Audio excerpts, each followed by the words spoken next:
10,000 capital அலோகேஷனில் trading பண்ண போகிறேன். எல்லாமே இன்ட்ராடே தான். At the end of the day profit இல்லைனா லாஸ் ரெண்டு விஷயத்தில் ஏதாச்சும் ஒன்று பார்க்க போகிறோம். ஸோ இதில் நான் யூஸ் பண்ண போகிற technicals and money management strategies எல்லாமே நான் உங்களுக்கு சொல்கிறேன். This is the series of my part 1. So என்கிட்ட ஒரு 50,000 கேபிட்டல் இருக்குது. நான் இன்ட்ராடே 5 ஸ்டாக்ஸில் பண்ண முடியும். இந்த ஜேர்னியில் ஆல்ரெடி நான் 2 டேஸ் கம்ப்ளீட் பண்ணியிருக்கேன்.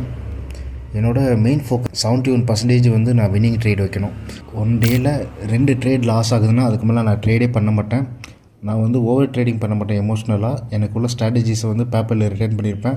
அந்த ஸ்ட்ராட்டஜிஸ் வந்தால் மட்டும்தான் நான் எடுப்பேன்.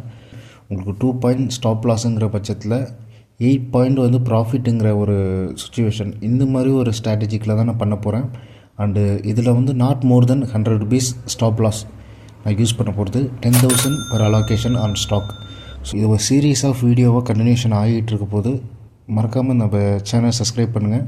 ஸோ நான் பண்ணுற ட்ரேடிங்கை டெய்லி நான் போஸ்ட் பண்ணிவிடுவேன். இன்டர்டேயில் எங்கே எக்ஸிட்டு எங்கே என்ட்ரி எல்லாருமே போஸ்ட் பண்ணுவேன் at the end of the மார்க்கெட்டில். ஸோ நான் இதில் சூஸ் பண்ணி வச்சுருக்க ஸ்டாக்ஸும் எல்லாமே ப்ளூ சிப்ஸ் தான். No penny stocks, no mid caps mostly. So நான் going to trade only in the blue chips. அது நியூஸ் இருக்கலாம், நியூஸ் இருக்காமல் இருக்கலாம். பட் டெக்னிக்கலாக எனக்கு பர்ஃபெக்டாக இருக்க ஸ்டாக்ஸ் மட்டும் தான் ட்ரேட் பண்ண போகிறேன்.